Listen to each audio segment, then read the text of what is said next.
بسم اللہ الرحمن الرحیم۔ ایک دو باتیں توجہ دلانے کے لیے خیر خواہ نے آپ کو لکھی ہیں۔ ایک بات تو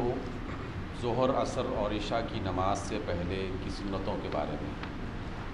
کہ مسجد میں اکثر ایسا ہوتا ہے کہ لوگ ظہر، عصر اور عشاء سے پہلے کی سنتیں ادا کرنے کے لیے مسجد میں آتے ہیں، لیکن پھر بغیر وقت دیکھے اور اس کا خیال کیے پہلی صف میں کھڑے ہو کر وہ سنتیں ادا کرنا شروع کر دیتے ہیں،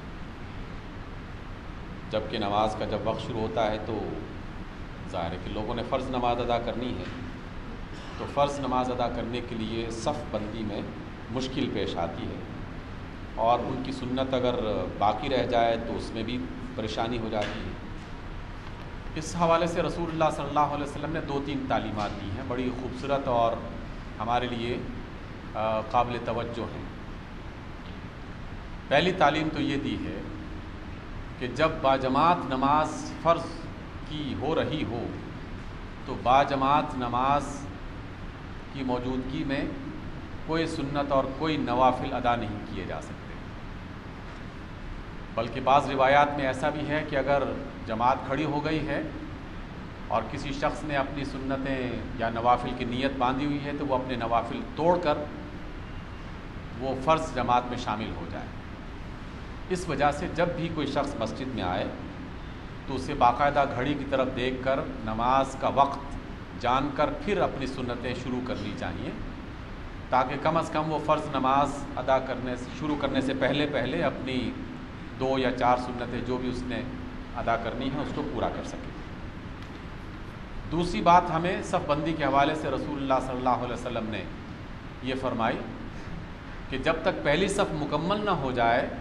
اس وقت تک دوسری صف نہ بنائی جائے، اور اسی دوران اسی حوالے سے ایک اور بات تعلیم دی گئی کہ اگر کوئی شخص مسجد میں داخل ہوتا ہے اور جماعت کھڑی ہے تو وہ اکیلا تنہا پچھلی صف میں کھڑا نہ ہو، بلکہ یا تو وہ کسی آنے والے کا انتظار کر لے کہ جس میں وہ رکوع سے پہلے اپنے ساتھ شامل کر لے، اور یا پھر جو صف موجود ہے اس میں سے درمیان والا جو بندہ ہے اس کو اشارے کے ذریعے سے اپنے پیچھے بلا لے اور پیچھے بلا کر پھر اس کے ساتھ شامل ہو جائے۔ آپ علیہ الصلوۃ والسلام کی روایت میں نے پڑھی کہ ایک شخص نے اکیلے تنہا کھڑے ہو کر ایک جماعت کے ساتھ نماز ادا کی، تو آپ علیہ السلام نے اس سے کہا کہ تم اپنی نماز دہراؤ، دوبارہ پڑھو اپنی نماز۔ یعنی یہ آپ علیہ السلام کا فرمان جو ہے یہ اس بات کی غمازی کر رہا ہے کہ ہمیں بنیادی آداب کی تعلیم یقیناً ہونی چاہیے کہ اگر کوئی شخص تاخیر سے مسجد میں داخل ہوا ہے اور پہلی صف یا دوسری یا تیسری صف پوری ہو چکی ہے اور اب پہلی یا دوسری آخری صف میں کوئی گنجائش نہیں ہے تو وہ تنہا اکیلا کھڑا نہ ہو،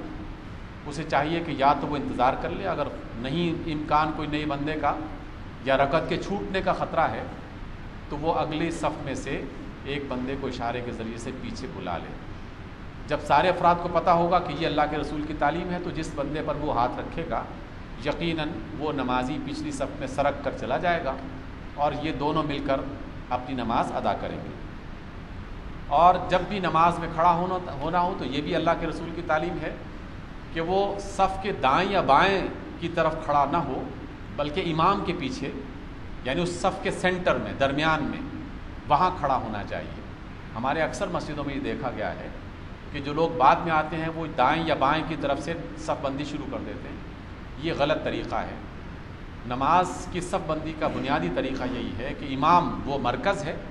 اور پھر امام کے پیچھے اور پھر اس کے پیچھے اور اس کے پیچھے صف کا جو درمیان والا حصہ ہے اسے مرکزی مقام حاصل ہونا چاہیے، اور بعد کے آنے والے لوگ وہ دائیں بائیں آنا شروع ہو جائیں اور پھر اس کے ساتھ شامل ہو کر صف بندی کریں۔ اس لیے